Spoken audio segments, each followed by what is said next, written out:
성부와 성자 성령의 이름으로 아멘. 하늘을 우러러 사랑을 하느님 아버지 뜻 안에서 스승이신 예수님과 도움이신 성령님과 사랑을 성모님과 성 요셉 아버지와 서미칼 대천사와 하늘의 모든 거룩한 천사들과 성인들의 정보를 청하며 기도드립니다. 사랑을 아버지, 오늘도 아버지 뜻 안에서 예수님과 어머니와 하나 되신 성심을 통하여 저희의 내적이고 외적인 모든 것을 아버지 뜻에 봉헌드립니다.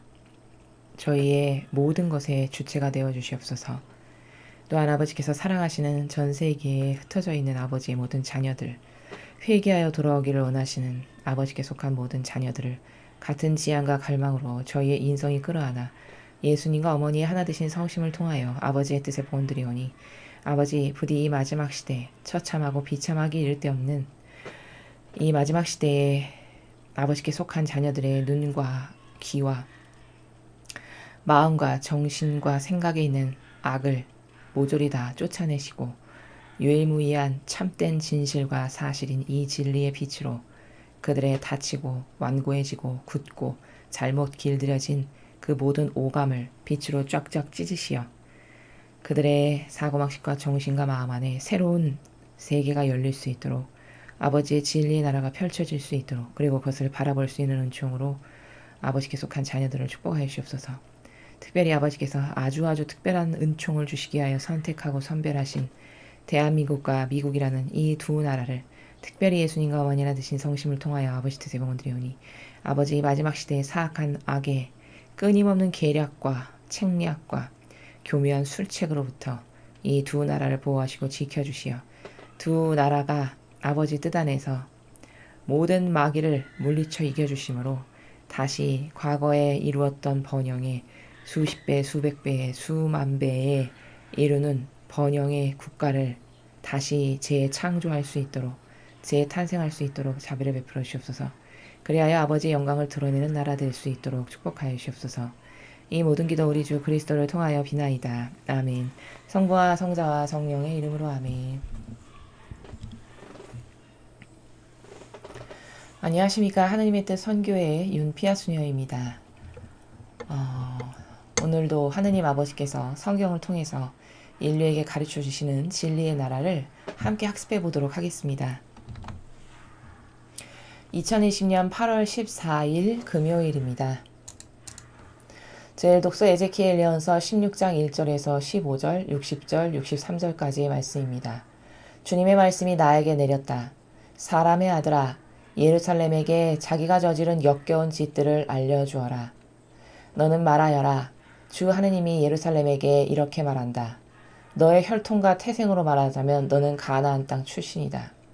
너의 아버지는 아모리 남자고 너의 어머니는 히타이트 여자다. 네가 태어난 일을 말하자면 네가 나던 날 아무도 네 탯줄을 잘라주지 않고 물로 네 몸을 깨끗이 씻어주지 않았으며 아무도 네 몸을 소금으로 문질러주지 않고 포대기로 싸주지 않았다. 너를 애처롭게 보아서 동정심으로 이런 일을 하나라도 해주는 이가 없었다. 오히려 네가 나던 날 너를 싫어하여 들판에 던져버렸다. 그때 내가 네 곁을 지나가다가 피투성이로 버둥거리는 너를 보았다. 그래서 내가 피투성이로 누워있는 너에게 살아남아라 하고 말하였다. 그러고 나서 너를 들의 풀처럼 자라게 하였더니 네가 크게 자라서 꽃다운 나이에 이르렀다. 젖가슴은 또렷이 드러나고 털도 다 자랐다. 그러나 넌 아직도 벌거벗은 알몸뚱이였다. 그때 내가 다시 네 곁을 지나가다 보니 너는 사랑의 때에 이르러 있었다. 그래서 내가 옷자락을 펼쳐 네 알몸을 덮어주었다. 나는 너에게 맹세하고 너와 계약을 맺었다. 주 하느님의 말이다. 그리하여 너는 나의 사람이 되었다. 나는 너를 물로 씻어주고 내 몸에 묻은 피를 닦고 기름을 발라주었다. 수놓은 옷을 입히고 돌고래 가죽신을 신겨주었고 아마포 띠를 메어주고 비단으로 너를 덮어주었으며 장신구로 치장해주었다. 두 팔에는 팔찌를, 목에는 목걸이를 걸어주고 코에는 코걸이를, 두 귀에는 귀걸이를 달아주었으며 머리에는 화려한 면류관을 씌워주었다. 이렇게 너는 금과 은으로 치장하고 아마포 옷과 비단 옷과 수놓은 옷을 입고서 고운 곡식가루 음식과 꿀과 기름을 먹었다. 너는 더욱더 아름다워져 왕비 자리에까지 오르게 되었다. 네 아름다움 때문에 너의 명성이 민족들에게 퍼져나갔다. 내가 너에게 베푼 영화로 네 아름다움이 완전하였던 것이다. 주 하나님의 말이다. 그런데 너는 네 아름다움을 믿고 네 명성에 힘입어 불륜을 저질렀다. 지나가는 암호하거나 마구 불륜을 저질렀다. 그러나 나는 네가 어린 시절에 너와 맺은 내 계약을 기억하고 너와 영원한 계약을 세우겠다. 이는 네가 저지른 모든 일을 내가 용서할 때 네가 지난 일을 기억하고 부끄러워하며 수치 때문에 입을 열지 못하게 하려는 것이다. 주 하느님의 말이다. 주님의 말씀입니다. 하느님 감사합니다. 예. 역시나 오늘도 그 에제키엘 예언서가 1독서에서 여러분이 지금 저와 함께 보셨습니다. 자, 여러분 이 오늘 1독서에 나오는 이 묘사되고 있는 이 나라, 지금 비유로서 하느님 아버지께서 에제키엘 예언자를 통해서 말씀하시는 이 나라는 누구를 말하는 거냐? 이스라엘을 말하는 것이죠. 이스라엘을 아버지께서 처음에 선택하셨고 얼마나 그 핏덩이에 아무도 거들떠보지 않는 그 천덕스러운 천덕꾸러기에 불과한 아무도 귀하게 여기지 않는 그 백성 하나를 거두어서 가엾은 마음이 드시고 연민의 정이 느껴지셔서 그걸 거두어 입히고 먹이고 아름답게 치장하고 금과 은을 달아주고 하였더니 마침내 어떻게 했죠? 창녀가 되었죠. 15절에 그렇게 이야기하고 계시죠. 지나가는 아무하거나 마구 불륜을 저질렀다. 그래서 결국에는 이 에제키엘 예언자가 어제 여러분께서 복음 말씀에서 들으신 것처럼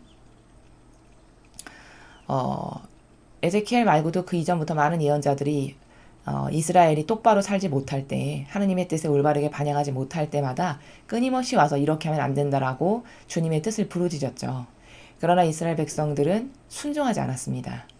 끝끝내 순종하지 않아서 결국에는 에제키엘 예언자가 활동하던 이 시절이 있은 후 불과 한 10여 년 후에 남유다까지 완전히 망하게 되는 비참한 결과를 맞이하게 됩니다. 즉 유대교가 완전히 망한 거죠. 자, 오늘 우리 이 일독서를 통해서 우리는 하느님은 이 인류의 기원을 깨닫게 하시는 분이십니다. 하느님 아버지께서는 앞에서 너는 뭐 히타이트족의 여자와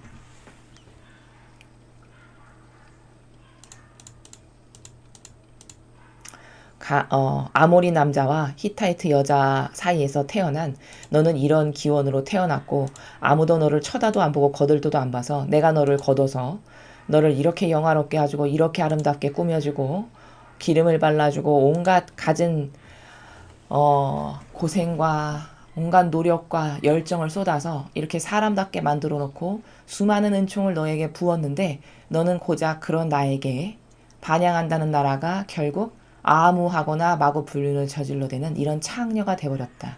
그래서 결국 이스라엘 백성은 망하고 말았죠. 자, 우리는 오늘 이 일독서를 통해서 참 많은 것을 발견할 수 있습니다. 정직한 양심의 나라에서 정말 많은 것을 발견할 수 있습니다. 자, 첫째는 객관화를 지금부터 시켜보겠습니다. 자, 첫째 이 교회를 보시죠.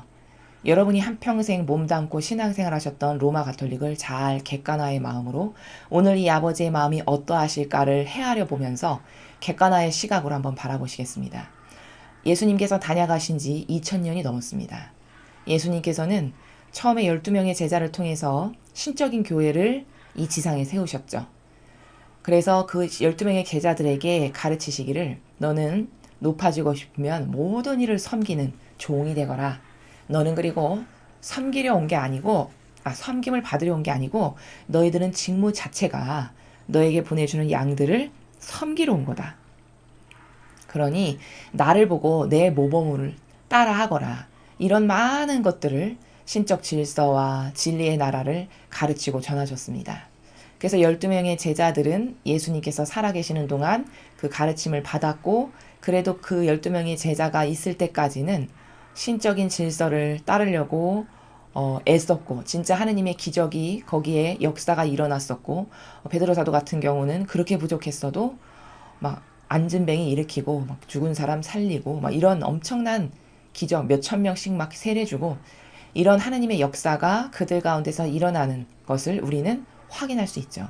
즉 아버지의 뜻이 그들과 함께 하셨음을, 하느님 아버지의 뜻이 그 교회를 다스리고 계셨음을 우리는 성경에서 초대교회 때 아버지가 함께 하셨음을 발견할 수 있습니다. 자, 그로부터 로마 가톨릭은 서서히 변질되기 시작합니다. 왜 변질이 되었느냐? 바로 사도들이 죽고 난 다음부터 이 로마 제국이라는 거대한 대제국과 손을 잡게 되죠.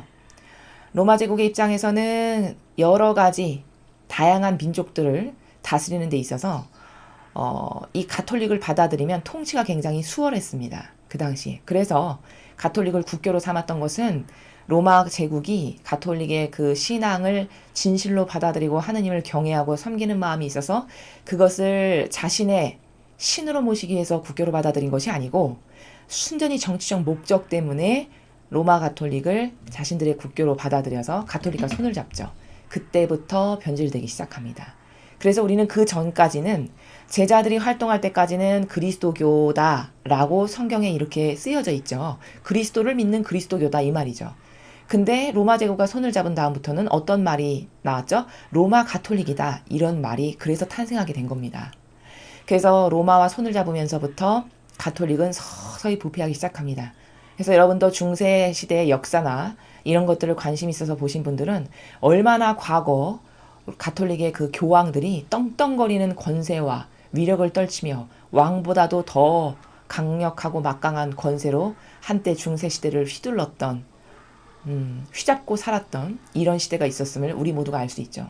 그때 역사적인 기록들을 보면 뭐 수도꼭지부터 뭐 할 것 없이 교황이 사는 그 내부에 금으로 가득했었고 이런 사치와 이런 방관과 그리고 또 그 십자군 전쟁이라고 하는 수많은 이런 전쟁의 역사를 통해서 많은 성도들이 핍박당하고 죽었고 이런 아픈 역사를 거치면서 그 로마 제국과 손을 잡으면서부터 서서히 아버지의 뜻이라고 하는 신적 질서, 12명의 제자들이 그토록 따르려고 했던 목숨보다 귀하게 여겼던 하느님의 뜻, 예수님의 정신과 가르침과 모범과 카리스마라고 하는 그것이 정신적 지주였고 그것만이 유일무이한 자신들의 가치관이었던 그 정신은 서서히 쇠퇴하게 되고 들어온 로마의 제국의 법제도 있죠. 로마 제국이 세웠던 법제도가 가톨릭에 들어오면서 서서히 교계 제도로 변질되어 나가고 교황이라고 하는 그 권위는 원래 예수님을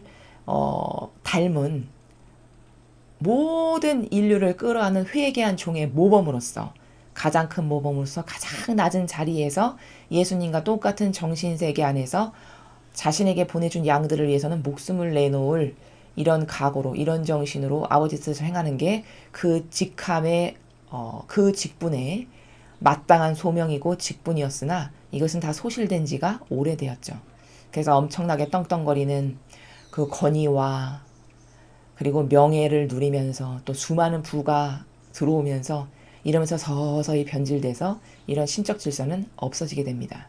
그리고 들어온 것이 로마 제국의 법제도를 받아들여서 그때부터 교계 제도를 서서히 설립해 나가게 되죠. 바로 이것이 로마 가톨릭의 수천 년 동안 서서히 변질되어 온 역사적 사실이고 팩트입니다. 그래서 오늘날에 우리는 로마 가톨릭의 교계 제도가 무려 1700여 개가 넘는 조문으로 되어 있습니다. 아버지는 맨 처음에 10개의 계명을 주셨습니다. 자, 여러분, 이렇게 내가 너를 얼마나 귀하게 여기며 끊임없는 인내와 희생의 사랑으로 정말 아무것도 보잘데기 없고 그래서 모두가 다 내다버린 그런 존재 하나를 거두어서 내 자식으로 삼고 나의 여인으로 삼아서 이렇게 아름답게 왕비처럼 금과 은으로 치장하면서 이렇게 돌보았지만 결국엔 끝끝내 이스라엘이 하나님을 배반하고 배신했죠. 주님의 아드님이신 예수님마저도 핍박하고 박해하고 아주 비참하게 이를 데 없이 그런 모욕과 치욕을 들이면서 십자가에 못 박아 돌아가시게 했죠. 그리고는 수많은 잡것이라고 여기 아무하고나라고 하셨죠. 그 수많은 주변 강대국하고 타협하고 또 바리사 율법학자들이 믿고 따르는 그 교계 제도와 전통, 그 시대는 율법이죠. 이 사람들은 율법주의로 망한 겁니다. 바리사야 율법주의, 율법학자들의 율법주의 때문에 사실은 이스라엘이 망한 거죠. 그리고 이 바리사이들이 내세웠던 율법주의, 613개의 조문으로 되어 있는 율법으로 되어 있는 이 율법주의를 하느님보다 더 높은 존재로 여겨서, 그렇죠? 성경보다 더 우위에 놓고 이것을 잘 받들어 모시고 섬기면 하나님을 잘 섬기는 것처럼 착각하고, 그렇게 수십 년, 수백 년, 수천 년의 신앙생활을 하다가 결국에는 끝끝내 망한 것이 이스라엘의 역사입니다. 자, 그럼 오늘날의 로마 가톨릭은 어떻게 다른가요? 자, 과거 이스라엘이 율법주의로 망했다면 로마 가톨릭은 교계 제도와 전통으로 망해가고 있죠. 그리고 계시록에 보면 이 교회는 망할 것이 자명합니다. 거기 보면 탕녀가 뜨거운 불구덩이석에 집어 던져져서 마침내 패망하고 멸망할 것을 요한계시록에서 전해주고 있습니다. 그 탕녀는 누구를 지칭하느냐? 여기 암호하거나 마구 불륜을 저질렀다라고 아버지가 말씀하시죠. 이게 누굴까요? 이게 이스라엘이죠. 더 냉정히 말하면 이스라엘의 율법학자 바리사이들이 바로 주범이죠. 그리고 나머지 백성들은 그 율법학자 바리사이, 하느님이 아닌 것에 타협하고 협력하고 동조한, 자신들이 인간의 뜻이 만든 그 제도와 전통이라고 하는 율법주의를 성경보다 더 높은 곳에 놓고 그것을 따르라고 강요한, 그래서 수많은 백성들이 그걸 잘하면 하느님을 잘 모시는 것으로 착각하게 교육시켜서 모두를 패망으로 이끈 이 바리사 율법학자들, 바로 이들이 탕녀죠. 아버지의 뜻 아닌 것에 타협하고 협력하고 동조한 이 이스라엘의 백성들의 이 한계성, 그것이 결국 망하게 한 것이죠. 자, 오늘날을 보시죠. 오늘날은 주님의 이 10개의 계명, 신적 질서, 예수님께서 성경에서 말씀하신 그 질서를 더 공고히 하고 견고히 하고 그걸 더 발전시켜서 그것만이 유일무이하게 따라야 될 원칙이라고 로마 가톨릭이 가르치는 일을 이젠 거의 찾아볼 수가 없습니다. 지금은 아예 대놓고 교계제도와 전통만을 내세웁니다. 성당에서 가르치는 것은 뭐냐? 성경을 가르치는 것이 아니라 교계제도와 전통과 그들의 우월주의, 이분법 신분질서를 지켜나가기 위한 그 우월주의를 은연중에 행동과 아우라로 뿜어대며 전가하죠. 전이시킵니다. 전이. 그래서 아무것도 모르는 신자들은 그 본당의 뭐 총회장님이나 수녀님들이 사제를 왕처럼 떠받드는 것을 보고 그냥 단순히 아 저렇게 하는 거보다 하고 따라하는, 그래서 자신도 모르게 그것에 몸이 밴, 그리고 그렇게 아버지의 뜻과 하나 되지 않은 것에 동조하고 협력함으로써 스스로 죽어가고 있지만 아무도 깨닫지 못하는 이 비참한 현실이 현재 로마 가톨릭의 사실의 현실의 모습이죠. 바로 이 로마 가톨릭은 여기 암호하거나 마구 불륜을 저지른 창녀와 똑같습니다. 왜냐? 로마 가톨릭의 교황은 올 6월 달에 네덜란드 헤이그에서 종교연합을 하기로 모든 종교와 다 약속이 되어 있었습니다. 그 종교에는 여러분 개신교, 조로아스터교, 라마교, 무당, 온갖 토속 아프리카의 신앙들, 이 모든 잡스러운 신, 이것들을 다 불러 모아서 우리 모두 하나 되고 협력합시다. 하느님은 사랑이신데 하나 되는 것은 좋지. 이렇게 해서 6월 달에 종교 그 협약을 하는 그 사인을 하는 행사가 이미 다 6월 달에 몇 월 며칠 몇 시 하기로 정해져 있었습니다.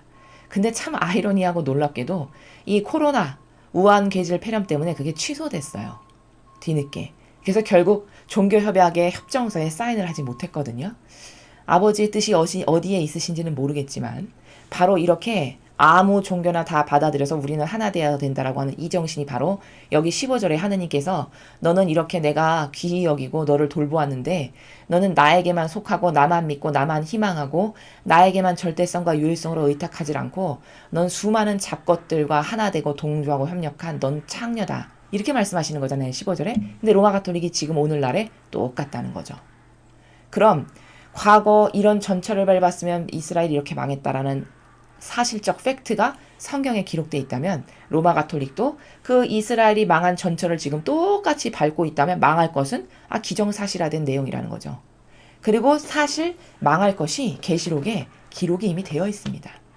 사람들은 계시록을 로마 가톨릭이 가르치지 않기 때문에 거기에 쓰여있는 내용이 무엇인지 잘 모르고 관심이 없을 뿐이지 성경을 진리를 매일 배우고 연구하고 또 이 신적 질서와 하나님의 뜻 나라를 자꾸 갈망해서 학습하고 하다 보면 계시록에 나와 있는 그 말씀이 무슨 뜻인지를 깨닫게 되고 아버지께서 깨닫게 하십니다.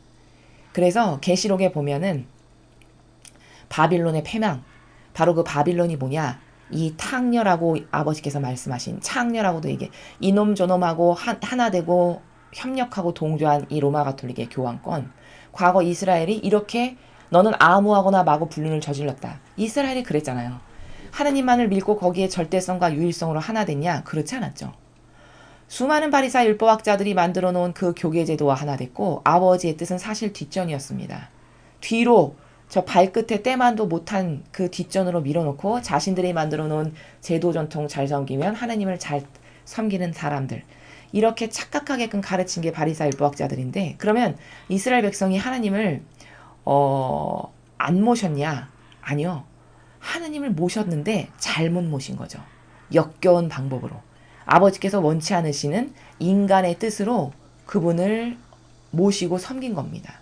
그리고는 이것저것에 기웃거리면서 주변 강대국하고 협력하고 타협하고 동조하고 이런 관계성을 가지는 가운데 하느님께 충실하지 않고 또 인간의 뜻이 만들어 놓은 것에 협력하고 동조하는 이런 세계를 계속 걷다 보니 결국 나중에는 아버지가 수많은 기회를 주셨지만 그것에 대한 회개도 똑바로 이루어지지 않아서 마침내 망한 것이 이스라엘의 역사잖아요. 근데 로마 가톨릭이 지금 똑같은 전철을 밟아가고 있음을 제가 여러분에게 말씀드리고 있는 겁니다. 그래서 과거 율법 학자들이 이스라엘을 어떻게 패망시켰냐? 율법주의로 망하게 한 거죠. 아버지의 뜻이 우선시 되어야 했으나 자신들의 기득권을 보호하기 위해서 만들어 놓은 그 율법을 따르면 하느님을 잘 섬기는 거라고 모두를 속여서 어리숙한 백성들이 속아 넘어가서 그 율법을 잘 지키면 하느님을 사랑하고 자기는 1등 신자인 것처럼 착각해서 거기에 하나 되고 동조하고 타협하며 살다가 결국엔 망한 이 역사적 진실과 사실. 그런데 로마 가톨릭이 똑같이 지금 교계제도와 전통을 성경보다 더 높은 곳에 놓고 이것을 따르시오. 이것을 잘 따르면 하느님을 잘 모시는 것처럼 똑같은 루트로 가고 있죠. 그리고 이 제도와 전통으로 로마 가톨릭은 망하게 될 것입니다. 자, 제가 이렇게 왜 단정해서 어떻게 그렇게 단정해서 말하느냐? 자, 여러분 여기 보시죠. 계시록 18장 4절에 보면 이렇게 나와 있습니다. 나는 또 하늘에서 울려오는 다른 목소리를 들었습니다. 내 백성아 그 여자에게서 나와라. 그리하여 그 여자의 죄악에 동참하지 말고 그 여자가 당하는 재앙을 입지 마라. 자, 이건 무슨 나라냐면 여기 여자가 등장하죠, 여러분. 이 여자가 누구냐면 탕녀를 말하는 겁니다.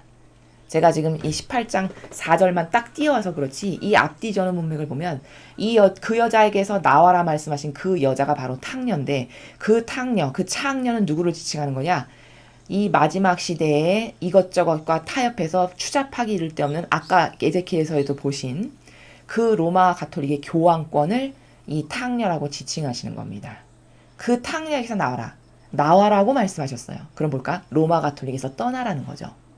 떠날 때가 되면 그 로마 가톨릭의 탕녀, 교황권이 이것저것과 타협하고 협력하고 동조해서 완전 추잡한 절대성과 유일성이라고는 찾아볼 수 없는 추잡하고 역겨운 창녀가 되거든. 이제 그때는 이건 하느님의 교회는 끝났구나라고 여기고 그 여자에게서 나와라라고 이렇게 성경이 적혀 있죠. 계시록을 모르니까 여러분이 로마 가톨릭이 나쁘다고 말해도 왜 나쁜지 거기가 왜 이렇게 변질된 거라고 역사적 사실을 가지고 이야기를 드려도 잘 깨닫지를 못하는 것이죠. 근데 아버지가 주시는 위대한 예언서 중에 하나인 요한 계시록에는 이렇게 내 백성아 하느님께 속한 백성들아 그 여자에게서 나와라. 나와라. 떠나라 이거예요. 그리하여 그 여자의 죄악에 동참하지 말고 그 여자의 죄악은 뭡니까? 창녀가 된 죄악이에요. 이것저것과 타협하고 협력하고 동조한.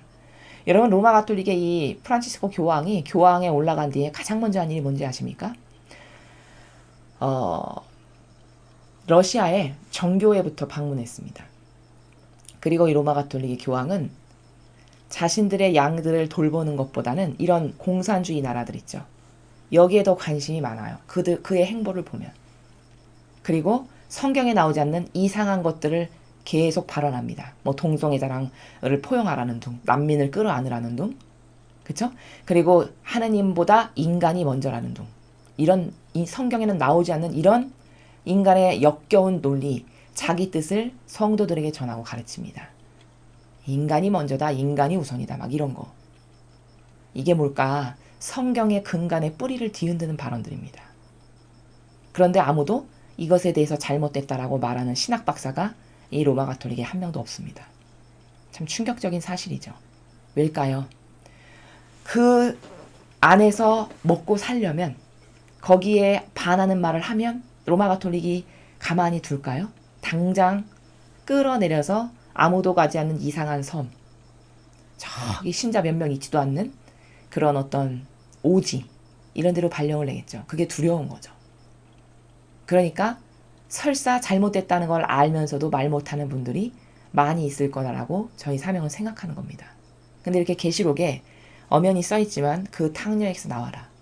그래서 그 탕녀가 저지르는 수많은 죄악에 너는 하나 되고 협력하고 동조함으로써 동참하지 말고. 왜? 그럼 네 영혼도 지옥 갈 거니까. 그 여자가 당하는 재앙을 입지 마라. 여기 분명히 써놓으셨죠. 재앙이라고 쓰셨어요. 그 여자는 재앙을 당할 거란 얘기예요. 그럼 그 여자가 누구라고 말씀드렸죠? 18장을 가서 오늘 계시록을 읽어보십시오, 여러분. 여기 나오는 이 여자는 로마 가톨릭의 교황권입니다. 그 로마 가톨릭이 앞으로 이렇게 재앙을 당할 건데 너도 거기 하나 되고 동조하고 협력함으로써 그가 당할 재앙을 입지 말고, 이제 때가 되면 이건 더 이상 예수님의 정신이 없어. 변질될 대로 변질돼서 이제는 하느님께서 모욕만을 받으시는 교회야. 이때가 되면 나와야 된다라고 쓰여 있는 것이죠. 그래서 저희 사명은 당당하게 여러분에게 말씀드립니다. 혹시라도 저희 강의를 들으시는 분들 중에서 사제와 수도자분들이 계시다면 저희 사명으로 오십시오. 저희는 여러분에게 정식으로 이 강의를 통해서 말씀드립니다. 만일 이게 마귀의 세력이고 나는 이것이 이렇게 악의 세력과 하나 되고 동조하고 싶은 마음이 없어. 그런데 갈 데가 없네. 나를 받아줄 곳도 없고 난 여길 떠나면 더 이상 살 곳도 없는 이런 비참한 지경에 이르러서 이러지도 저러지도 못하는 로마 가톨릭에 깨어있는 사제와 수자분들이 계시다면 저희 사명으로 오셔서 저희와 하나 되시기 바랍니다. 저는 여러분에게 당당히 말하건대 저희 사명은 로마 가톨릭의 사제와 수도자들의 이 마지막 시대의 유일한 피난처라고 생각합니다. 그래서 저희의 이 매일 여러분에게 말씀드리는 이 성경의 진실의 나라와 진리의 나라에 하나 되고 싶으시고 이 아버지의 뜻 진리 안에서만 살기를 원하시고 악에게 동조하고 협력하고 싶지 않으신 분들, 더 이상 이건 아니다라고 결단을 내리고 싶으신 분들은 결단을 내리시고 저희에게 오셔서 저희와 하나 되시기를 저희가 권고드립니다. 자, 그리고 말씀 나온 김에 제가 매일같이 이마와 손등에 표 받아서 지옥 가게 될 거다라는 말을 많이 드렸어요. 자, 그게 어디 나오냐면, 자, 여기 보시면 계시록 13장 16절에 보면 이렇게 나와 있습니다. 또 낮은 사람이나 높은 사람이나 부자나 가난한 자나 자유인이나 종이나 할 것 없이 모두 오른손이나 이마에 표를 받게 하였습니다. 이렇게 되어 있습니다. 이게 계시록 13장 16절에 나오는 말씀입니다. 자, 여기 보면은 모두 오른손이나 이마에 표를 받게 하였다고 되어 있습니다. 자, 그럼 오른손에 표를 받는다는 건 뭘까? 이 악한 세력, 이 로마 가톨릭의 이 탕녀라고 아버지가 말씀하신 이 세력의 신자들이 이게 동조하면 악수하죠. 잘해봅시다, 앞으로. 열심히 잘해봅시다. 이렇게 악수하잖아요. 이렇게 악수함으로써 하나 되고 협력하고 동조하는 관계가 손등의 표를 받은 거고요. 그럼 이건 주로 신자들을 말씀하시는 거겠죠. 이마의 표를 받는 거는 뭐냐면, 왜 군인이 모자를 딱 쓰면 여기 이마에 계급장이 딱 달려있잖아요. 그러니까 계급장이 달려있는 직분. 그 계급장으로 이 탕녀와 하나 되고 협력하고 동조하는 관계. 그럼 누굴까요? 사제와 수도자분들이겠죠. 그 계급이 달려있으니까. 이렇게 이마에 표 받고 손등에 표 받아서 결국엔 지옥불에 던져지게 될 거다라고 여기 계시록 13장 16절에 이렇게 나와 있습니다. 제가 여러분에게 누누이 말씀드렸지만 성경은요, 여러분이 생각하시는 것처럼 그렇게 막연한 이루어지기도 하고 이루어지지 않기도 하고 기분 좋으면 이루어지고 기분 나쁘면 안 이루어지는 이런 어떤 이소부화나 소설이 아닙니다. 제가 누누이 말씀드리지만 성경은요, 오히려 자연법의 어떤 것은 안 이루어질 수 있을지 모르겠으나 사람 사이의 약속은 숱하게 깨지고 파괴되고 뱉은 말도 다 주워 담는 것이 인간이지만 하느님은 한 번 성성을 걸어서 말씀하신 것 반드시 이루어지는 게 하나님의 뜻입니다. 주님의 진리는 그래서 무서운 거예요. 그럼 그 관점으로 본다면 계시록에 이렇게 쓰여 있으니 이것은 반드시 하느님의 때가 되면 반드시 이루어집니다. 하늘이 두 쪽 나도 이루어지는 게 아버지의 말씀이에요. 모든 세계가 파멸되고 붕괴되고 부서져도 이것은 반드시 이루어집니다. 이래서 성경이 무서운 것이고, 이래서 저희는 아버지를 경외하는 것이고, 아버지만이 유일한 희망이고, 믿어야 할 곳은 세상 어느 것도 믿을 곳이 없지만 하느님 아버지가 주시는 이 말씀과 아버지의 뜻, 이 진실, 이 성경, 이것만이 우리가 마지막 시대에 붙잡아야 될 유일한 생명이다라는 겁니다. 그럼 이렇게 계시록에 나와 있으니 이게 반드시 이루어질 거잖아요. 언제 이루어질 거냐는 말이죠. 저희는 얼마 남지 않았다고 보는 거죠. 왜? 시대가 흘러가는 흐름을 보면 알 수 있습니다. 이 시대는요, 로마 가톨릭이 과거 그 어떤 때에 비유해도 망가질 수 없을 만큼 망가져 있는 상태예요. 지금은요. 왜냐? 어떻게 그렇게 제가 말씀을 드리느냐? 여러분, 바리사의 율법학자들이 변질이 돼서 결국에는 패망했지만 그래도 그들은 공산주의를 찬동하거나 공산주의와 하나 되는 발언을 하진 않았어요. 그쵸? 근데 지금의 로마 가톨릭은 이런 이분법 신분 질서를 세우는 것은 뭐 아예 기본이고, 어느 정도로 심하게 변질됐냐? 공산주의와 하나 된 세력입니다. 여러분이 잘 아시는 정의사회구현단, 여러분 그 정의사회구현단이 어떤 세력이죠? 빨갱이 지지하고 동조하고 하나 되고 협력하는 세력이죠. 여러분, 빨갱이라는 이 집단 자체는, 공산주의라는 집단 자체는 기본 마인드의 베이스가 뭐죠? 신을 거부하죠. 무신론이 그들의 근본 마인드입니다. 그럼 무신론이라 하면 야, 신은 없어. 신이 어디니 세상에. 이게 근본 마인드예요. 그럼 신은 없어라고 생각하는 이 마귀적 집단이 버젓이 가톨릭 안에 들어와서 단체로서 활동을 하는 이런 시대입니다. 지금이. 그러니 얼마나 마귀가 많이 지배하는지를, 어느 정도로 마귀에게 침식당하고 완전히 마귀가 장악했는지를 여러분 이제 아시겠습니까? 과거 바리사 율법학자보다 수십 배, 수백 배, 수천 배 더 망가진 상태예요. 지금이. 수억만 배 더 교활하고 악랄하고 더 교묘하기 이를 데 없는 그런 교회의 세력이 지금의 로마 가톨릭입니다. 그러니 그때도 망했으니, 그 지경이 됐을 때도 망하게 하셨으니 지금 망할 건 기정사실인 거예요. 믿을 수 있는 사람만 믿을 수 있겠죠. 과거 2000년 전에 예수님께서 그렇도록 목청껏 높여서 말씀하셨지만 믿은 사람은 사실 거의 없었습니다. 아주 소수였어요. 그렇듯이 지금도 똑같다는 거죠. 마지막 시대는 항상 이랬어요. 언제나 마지막 시대는 소수의 하느님께 속한 선의 세력만이 간신히 살아남고 명맥을 이어왔습니다. 노아의 방주 때를 보십시오. 노아의 방주에 탄 동물과 그 가족 8명만 살아남았죠. 인류에 수많은 인류가 있었는데 다 죽여버리셨잖아요. 그리고 노아의 가족부터 다시 시작하시죠. 마지막 시대는 항상 이랬다는 거예요. 자, 그리고 나서 그렇게 한번 쓸어버리시고 다시 세우셨죠. 그리고 예수님이 오셨어요. 근데 예수님이 오셔서 그토록 많은 말씀을 하시고 전하셨지만 예수님을 믿고 하나 된 사람 거의 없었습니다. 심지어 12사도조차도 돌아가실 때 옆에 아무도 있지 않았어요. 요한 사도 하나 말고. 이 정도로 신의 아들이 왔는데도 불구하고 안 믿는, 이 정도로 악독한 시대가 세상이에요. 그리고는 여인 몇몇 남아 있었고, 사도 요한이 있었고, 어머니 계셨고, 요게 다예요. 그래서 예수님이 오셨을 때 한 번 또 아버지가 인류 역사에 개입을 하신 거죠. 그렇게. 그리고 나서는 다 예수님을 통해서 신적 교회로 새로 세우신 겁니다. 그렇게 개입하셔서. 노아의 방주 때 그렇게 쓸어버려서 다시 한번 하시고, 정화를. 예수님이 오셔서 예수님의 신적 교회를 다시 새롭게 세우셔서 스타트를 또 끊으신 거예요. 그리고 지금 2000년이 지났습니다. 아버지는 보통 하나님의 역사를 연구하다 보면 2000년마다 한 번씩 개입하시는 걸 우리가 알 수 있어요. 주기를. 그 첫 번째 개입이 노아의 방주입니다. 그래서 쓸어버리시고 새로 시작하셨죠. 8명의 가족을 데리고. 그리고 이제 다시 번성케 하셨는데 또 썩을 대로 썩어서 예수님을 파견하신 거예요. 그리고 신적 교회를 새로 세우신 겁니다. 이 더럽고 역겨운 이 유대교, 바리사이 교회 이거 다 없애버려야 되겠다. 그리고서는 새 교회를 세우셨어요.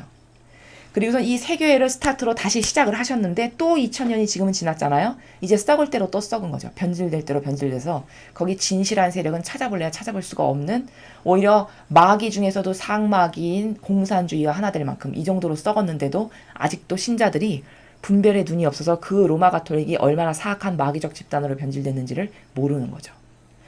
이렇게 해서 썩을 대로 썩어서 지금 2000년이 지났습니다. 이제 아버지가 또 개입하실 때가 됐다는 거죠. 개입하실 때가 이미 됐어요. 그리고 아버지는 이미 서서히 개입하고 계십니다. 우리 가운데. 인간만 그것을 모를 뿐이에요. 그리고 아버지가 완전히 이 남은 잔당들의 마귀 세력을 다 치워버리시고 싸그리 없애버리시고 나면 이제 그때부터는 계시록에 나오는 천년 왕국, 이제 성화의 시대, 성화의 피아 시대가 찬란히 시작되는 그 마지막 7000년기의 그 1000년을 통해서 아버지의 무구한 장대한 7000년의 역사를 완성하시는 그 천년 왕국이 이제 도래할 거예요. 얼마 있지 않아서. 이게 제 말이 아니라, 제 내피셜이 아니라 성경에 나오는 진실이고 계시록에 쓰여있는 사실의 나라라는 겁니다. 지금 우리가 이런 시대를 살아요. 오늘 보여주시는 예제키엘 예언서는 결국은 아버지가 이스라엘 백성이 이렇게 가엾고 불쌍하고 안타까워서 걷어다가 먹이고 입히고 기르고 금과 은으로 단장하고 치장시켜서 왕비와 같은 자태를 만들게 하고 이렇게 공을 들이셨는데 결국 끝끝내 배신을 하죠. 근데 그 배신도 그냥 아버지만 배신한 게 아니라 창녀가 돼요. 창녀. 이것저것과 타협하는, 아버지 하나만을 믿고 따라가는 이 절대성의 그 나라를 살아가야 되는 게 이스라엘의 운명이고 이스라엘이 받은 축복인데, 이거 다 버리고 타협하고 이것저것과 뒹구는, 여러분 솔로몬 왕을 보십시오. 처음에 그렇게 지혜롭고 그렇게 하나님 마음에 들었던 그 솔로몬이 결국 여자에 팔려서 이방인 이 여자 저 여자를 다 맞아들이더니 결국은 어떻게 하죠? 그렇게 하나님께 절절하고 열심히 했는데 그 이방인 여자들이 믿는 신의 산당을 하나씩 다 줘주잖아요. 그리고 심지어 그 산당에 가서 분양까지 합니다. 이게 뭘까? 이게 창녀가 되는 거예요. 이렇게. 이것저것과 타협하고 하나 되는. 그래서 망한 건데 로마 가톨릭이 지금 똑같이 그 길을 가고 있어요. 그러니 망할 거라는 게 기정사실이라는 거예요. 과학의 원리를 알면 똑같은 원리에 적용하면 답이 뭐라는 걸 아는 것은 너무나도 당연한 이치죠. 논리만 있다면. 성경은 과학입니다. 과학. 막연함이 아니에요. 그 과학이 이렇게 하면 이렇게 된다라는 것을 항상 보여주세요. 그게 바로 구약과 신약의 역사예요. 이렇게 산다, 이렇게 반야한다, 그럼 이런 결과를 맞는다가 성경에 다 써 있어요. 그럼 이걸 가르쳐야 되는 거거든요. 안 가르쳐요. 왜일까? 가르치면 눈이 열리겠죠. 알게 되면 신자들의 눈과 귀가 뚫리겠죠. 뚫리면 어떻게 될까요? 바라봐야 할 것을 보게 되거든요. 그럼 똑똑해지거든요. 그럼 분별을 할 수 있게 되거든요. 그럼 자기네가 더 이상 기득권의 세력으로서 누리면서 떵떵거리면서 이분법 신분질서 안에 존경받고 온갖 것 다 누리면서 사는 이것을 못하게 되거든요. 이러니까 마귀가 그 로마 가톨릭을 완전히 지배하고 장악해서 더 이상 거기서는 어떤 아버지의 역사도 일어나지 않는 것이 현실이에요. 그러니 이렇게 망할 거라는 겁니다. 이렇게 돌봤는데 반향을 이렇게 해서 결국 망했듯이 로마 가톨릭도 심지어 예수님이 오셔서 직접 세운 그리스도 교였는데 불과 얼마 가지 않아서 로마 제국과 타협하더니 계속 썩기를 반복해서 지금 2000년 동안 썩어 내려온 거죠. 그래서 지금은 어느 정도로 썩었냐면 공산주의랑 하나 돼 있는 상태예요. 심지어 이 정도로 썩은 거죠. 여기에 무슨 희망이 있냐? 아까 18절에 말씀하신 것처럼 이때가 되면 이제 떠나야 된다. 그 여인에게서. 바로 그때가 지금이라는 겁니다. 손등과 이마에 표받아서 너는 지옥불에 던져질 거다라고 아까 13장에 써있죠. 바로 지금이 그때예요. 알아들을 수 있는 귀가 있는 분들은 알아들으시고 어떻게 앞으로 위치를 취해야 되고 내가 어떤 정신의 스탠스의 나라에서 살아야 되는지를 잘 분별하셔야 됩니다. 그리고 다시 한번 강조해서 말씀드리지만 로마 가톨릭에서 살아가고 계시지만 그렇지만 도저히 이건 아닌데 갈 데가 없고 받아줄 데도 없고 진퇴양난으로서 거기에 그냥 속할 수밖에 없는 현실을 한탄하면서 계시는 분들이 계시다면 그런 소자와 사제분들이 계시다면 저희 사명으로 오십시오. 저희는 그런 분들을 적극적으로 환영합니다. 그리고 진리만을 따르기를 원하고 예수님의 정신과 가르침과 모험과 카리스마만을 나의 일평생의 삶의 데스티네이션으로 삼고 그것만을 따라 죽으면 소원이 없겠습니다라고 열절하게 절대성과 유일성으로 갈망하는 분들이 계시다면 저희 사명으로 오셔서 하나 되시기를 여러분에게 강력하게 다시 한번 권고드립니다. 자, 다음으로 오늘 주신 복음 말씀 함께 보시겠습니다. 마태복음 19장 3절에서 12절까지의 말씀입니다. 주님 영광 받으소서. 그때 바리사이들이 다가와 예수님을 시험하려고 무엇이든지 이유만 있으면 남편이 아내를 버려도 됩니까? 하고 물었다. 그러자 예수님께서 이렇게 대답하셨다. 너희는 읽어보지 않았느냐? 창조주께서 처음부터 그들을 남자와 여자로 만드시고 나서 그러므로 남자는 아버지와 어머니를 떠나 아내와 결합하여 둘이 한 몸이 될 것이다 하고 이르셨다. 따라서 그들은 이제 둘이 아니라 한 몸이다. 그러므로 하나님께서 맺어주신 것을 사람이 갈라놓아선 안 된다. 그들이 다시 예수님께 그렇다면 어찌하여 모세는 이혼장을 써주고 아내를 버리라 하고 명령하였습니까? 하자 예수님께서 그들에게 말씀하셨다. 모세는 너희의 마음이 완고하기 때문에 너희가 아내를 버리는 것을 허락하였다. 그러나 처음부터 그렇게 된 것은 아니다. 내가 너희에게 말한다. 불륜을 저지른 경우 외에 아내를 버리고 다른 여자와 혼인하는 것은 간음하는 것이다. 그러자 제자들이 예수님께 아내에 대한 남편의 처지가 그러하다면 혼인하지 않는 것이 좋겠습니다. 하고 말하였다. 예수님께서 그들에게 이르셨다. 모든 사람이 이 말을 받아들일 수 있는 것은 아니다. 허락된 이들만 받아들일 수 있다. 사실 모태에서부터 고자로 태어난 이들도 있고 사람들 손에 고자가 된 이들도 있으며 하늘나라 때문에 스스로 고자가 된 이들도 있다. 받아들일 수 있는 사람은 받아들여라. 주님의 말씀입니다. 그리스도님 참미합니다. 자, 여러분 오늘 예수님께서 제자들에게 가르쳐 주시는 나라는 바로 질서의 나라입니다. 질서. 우리는 성경을 배우다 보면 참 많은 질서를 보게 됩니다. 우리는 이것을 신적 질서라고 이야기합니다. 그러니까 남녀 간에 아버지께서 세워놓으신 설정값의 질서가 이렇게 있다는 겁니다. 엄연히. 그런데 이 세상은 이 질서를 하느님께서 이렇게 만들어 놓으신 질서를 따르고 살아가야 되는 게 신적 질서를 따르는 삶이에요. 즉 진리를 사랑하고 진리를 따라가는 삶이라는 것은 이렇게 아버지께서 예수님을 통해서 세워놓으신 다양한 질서들이 있잖아요. 경계값이 있고 이 경계값과 질서를 따르고 순종으로 살아가는 삶이 바로 하느님 뜻 안에 살아가는 삶이고 그게 아버지와 함께 사는 삶이고 그게 예수님의 정신과 가르침을 따라가는 삶이에요. 그럼 여기 분명히 이혼하면 안 된다라고 예수님이 써놓으셨잖아요. 말씀하셨잖아요. 그 질서를 딱 잡으셨죠. 근데 이 시대는 이혼 수탁이 하죠. 오히려 이혼해도 아무 문제 없이 법적으로 이렇게 처리가 되잖아요. 그러니까 잘못된 법인 거죠. 그게 바로. 이 진리에 반하니까요. 그러니까 세상의 법도 잘못된 것이 이렇게 한두 개가 아니에요. 이 진리의 근거에서 보면. 자, 여기 지금 바리사이가 와서 또 시비를 걸죠.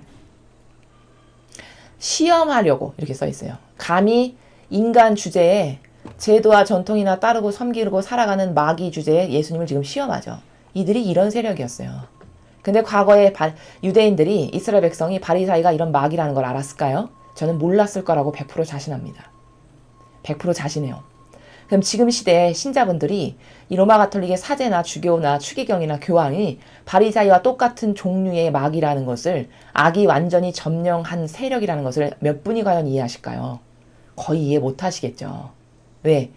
이때와 똑같은 시기로 지금 그 흐름으로 흘러가고 있는 겁니다.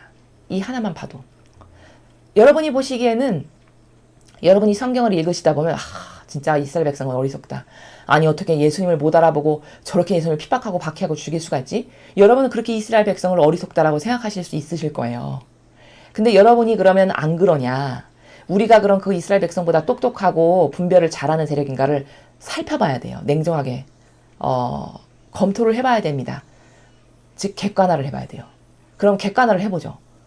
지금 이 시대의 이 원리로 따져본다면 여기 지금 바리사이들이 엄연히 마귀인 게 여기 3절에 나오잖아요. 그렇죠? 예수님을 시험하려고 이렇게 써 있어요. 신인 그리스도를 시험하려고 다가오는 세력이 천사입니까? 아니죠. 엄연히 마귀죠. 자, 그럼 이 시대의 바리사이들이 어떤 세력이었냐? 모든 권한을 다 갖고 있던 세력이었어요. 교회에. 바리사 율법학자다 하면 떵떵거리고 살게 일을 말할 데 없고 심지어 뭐 과부 같은 사람들은 여기 가서 어떻게 하면 좋을까요? 의논하고 재판받고 이 정도로 권한이 셌단 말이죠. 이런 모든 권한과 직분과 수많은 이 권력을 다 주무르고 휘둘렀던 세력이 바리사 율법학자들이에요. 그럼 그 세력이 이제 죽어버리고 사라지고 없냐, 이 시대는? 아니죠. 이들이 교회에서 떵떵거리면서 자신들의 권한과 제도와 전통으로 백성들을 찍어 누르면서 살았던 세력이잖아요. 그럼 지금은 계승이 됐죠. 사람만 달라진 거예요. 사람만 달라지고 지금은 이 세력이 로마 가톨릭의 교황권으로 전이가 된 거죠. 그래서 지금 로마 가톨릭의 교황이나 주교나 추기경이나 사제들의 권한이 얼마나 셉니까? 모든 신자들이 그 앞에 가면 예예 이렇게 할 수밖에 없는 권한이잖아요. 누가 시키지 않았는데도. 그런데 그 신자들이 그 바리사이와 똑같은 교황이나 주교나 추기경이나 사제가 이런 바리사이와 같은 세력이라고 하면 그 말을 믿으시겠습니까? 오히려 그렇게 말하는 사람을 박해하겠죠. 똑같은 거예요. 똑같은 시대가 지금 도래했다라는 겁니다. 근데 여기 엄연히 이들이 마귀잖아요. 예수님을 시험하려고 이렇게 써 있잖아요. 그래서 이 악이 세력이 다가와서 말하기를 떠보는 거죠. 예수님의 수준을. 야, 저 사람이 그렇게 진리가 충만하고 잘났고 모든 사람이 저 사람을 따라간다는데 우리 한번 좀 가서 떠보자. 그리고 기회만 있으면 떠봐요. 성경을 끌고 와서. 그쵸? 무엇이든지 이유만 있으면 남편이 아내를 버려도 됩니까? 이렇게 은근히 떠보는 거예요. 뭐라고 얘기하나 들어보자 이렇게. 그랬더니 예수님이 뭐라고 말씀하셨냐. 너희는 읽어보지 않았느냐. 참 친절히 답변을 하십니다. 그 악에다 대고 창조주께서 처음부터 그들을 남자와 여자로 만드시고 나서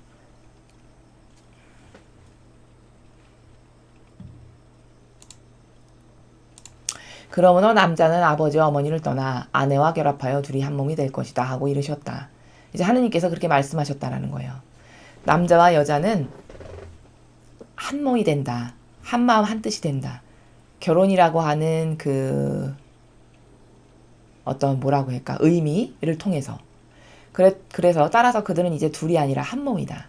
그러므로 하느님께서 맺어주신 것을 사람이 갈라놓아서는 안 된다. 여기 이렇게 분명히 써있죠. 하느님이 한번 맺어주셨어. 한평생 저는 존중하고 신뢰하면서 사랑하면서 살겠습니다. 이렇게 맺어주신 거잖아요. 그걸 사람이 임의로 멋대로 갈라놓아서는 안 된다. 이게 신적 질서예요. 그런데 이 시대는 마음껏 이혼하고 도장 찍고 갈라서 이렇게 하죠. 사실은 이 질서에 다 위배되는 것을 인간이 멋대로 하고 살아가고 있는 겁니다. 그러니까 바리사이가 또 와서 또 이야기해요. 그렇다면 어째서 모세는 선생님은 그렇게 갈라놔서는 안 된다라고 이야기하시는데 모세는 왜 이혼장을 써주고 아내를 버려라고 그렇게 율법에 적었습니까? 왜 그렇게 명령했습니까? 이렇게 이야기하니까 예수님이 뭐라 하셨냐. 모세는 너희 마음이 완고하기 때문에 너희가 아내를 버리는 것을 허락했다. 그러나 처음부터 그렇게 된 것은 아니다. 그러니까 8절은 무슨 말씀이냐면 아니 그렇게 하나님의 뜻이 한번 남자와 여자로 맺어놨으면 갈라지면 안 된다라고 했는데 그렇게 훌륭한 아버지의 일꾼이라고 하는 모세는 그러면은 갈라서라고 이렇게 했는데 그럼 그 사람은 왜 그런 말을 한 겁니까? 이렇게 또 떠보잖아요. 그랬더니 예수님께서 그게 맞는 것은 아니다. 모세가 이야기한 것이 원칙은 아니다 이거예요. 처음부터 그렇게 된 것은 아니다라는 말이 그게 원칙이 아니다. 모세가 이야기한 것이. 근데 왜 모세는 그때 그렇게 이야기하냐면 니들이 고집이 하도 세기 때문에 그럼 그렇게 해라. 그치만 그게 원칙은 아니다. 이런 행간의 나라를 지금 8절에서 말씀하시는 거예요. 그러니까 쉽게 말하면 이런 거죠. 자식이 하나 있는데 고집이 아주 항소 고집이에요. 그래서 그 자식이 뭘 갖고 싶은 게 있어요. 그래서 엄마한테 와서 엄마 나 이거 사줘 이러면서 막 졸라요. 징징대고. 그럼 원래 그 버르장머리를 고쳐놓으려면 그러니까 원래 원칙은 사주면 절대 안 되는 거지만 하도 고집이 세고 그걸 바꾸질 않으니까 그 마음을 그래 이런 나라 이해가 되시죠? 그런 나라에서 그러면 해 라고 이렇게 모세가 너희의 완고한 마음 때문에 그렇게 말을 하긴 했지만 그건 원칙은 아니다. 이렇게 딱 쐐기를 박아서 말씀하시는 거죠. 그러면서 하나 덧붙여서 그 질서를 완성하시는데 아버지가 만들어 놓으신 이 신적 질서를 남녀간의 신적 질서를 완성하시는데 이렇게 말씀하세요. 불륜은 저지른 경우 왜? 그냥 불륜은 뭘까요? 바람을 피는 거잖아요. 그렇죠? 그것을 제외하고 아내를 버리고 다른 여자와 혼인하는 것은 가늠하는 것이다. 왜일까? 나에게 맡겨주신 소유권인 내 아내가 있는데 이걸 버리고 다른 여자와 혼인하면 남의 소유권을 내가 침범한 거잖아요. 그렇죠? 다른 여자는 다른 사람의 임자가 있는 몸인데 내가 침범했으니까 남의 소유권은 경계값을 침범한 거죠. 이러니까 가늠한 거라고 말씀하시는 거예요. 정확한 질서죠. 근데 불륜을 저질렀어. 그럼 뭐 내가 먼저 깬 건 아니니까 이 상대방이 불륜을 저질렀기 때문에 자기가 먼저 깨고 나간 거잖아요. 질서를. 그러니까 그런 거 말고 네가 너의 자유의지로 네 아내를 버렸어. 그리고 다른 여자를 만나서 그 여자랑 혼인했어. 그럼 너는 몸은 간음 안 했을지 몰라도 사실 간음한 것과 똑같다. 왜? 남의 소유권을 너는 침범했으니까. 이 말씀이시거든요. 그러니까 제자들이 뭐라 그러냐면 아내에 대한 남편의 처지가 그러하다면 혼인하지 않는 것이 좋겠습니다. 굉장히 제자들도 인간적인 걸 알 수 있죠. 아직까지. 신적 질서의 정신세계가 아직 구축이 안 됐어요. 여기를 보면. 그리고 이 시대는 왜 제자들이 이렇게 말하면 아이 그렇게 피곤해서야 이 시대는 뭐 일부 다처제 막 이런 것도 있는 시대다 보니까 여성이 1대1의 존중의 관계가 아니고 이를테면 약간의 소유의 관계랄까? 이런 관계성이잖아요. 잘못된. 그런 나라의 사고방식에서 살다 보니까 아예 그렇게 복잡해서야 그럴 바에 결혼을 안 하는 게 낫겠습니다. 이렇게 이야기하는 거죠. 그러니까 예수님께서 또 가르치시기를 근데 모든 사람이 이 말을 받아들일 수 있는 건 아니다. 모든 사람이 여기에 해당되는 건 아니란다. 모든 사람이 이 신적 질서에 해당되는 건 아니야. 허락된 이들만 받아들일 수 있다. 그러면서 또 하나의 예외적인 케이스를 말씀하세요. 예외적 사항을. 그 예외적인 케이스가 뭐냐. 12절에 나왔는데 사실 모태에서부터 고자로 태어난 이들도 있고 이것은 장애 불구겠죠. 어머니의 뱃속에서부터 원치 않았으나 그렇게 성적인 역할을 할 수 없는 장애인으로 태어난 그런 사람들이 있을 수 있죠. 그런 분들도 있고 사람들 손에 고자가 된 이들도 있으며 사람들 손에 고자가 된 이들은 이를테면 누굴까요? 예를 들면 조선시대의 내시 같은 이런 부류. 그 내시는 사람들의 손에 의해 어쩔 수 없이 그 왕의 시중을 두는 내시를 하다 보니까 사람들 손에 의해서 고자가 된 거죠. 그렇죠? 그리고 마지막으로 하늘나라 때문에 스스로 고자가 된 이들도 있다. 누굴까요? 대표적으로 예수님이시죠.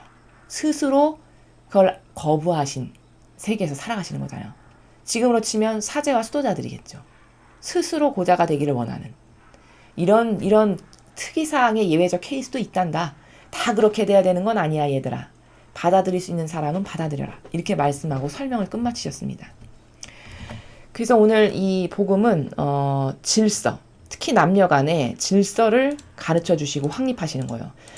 오늘날은 참 남녀 간의 그 질서가 문란하고 무질서하잖아요. 여러분, 무질서 자체죠. 심지어 성에 대한 개념이 오락의 수준이잖아요.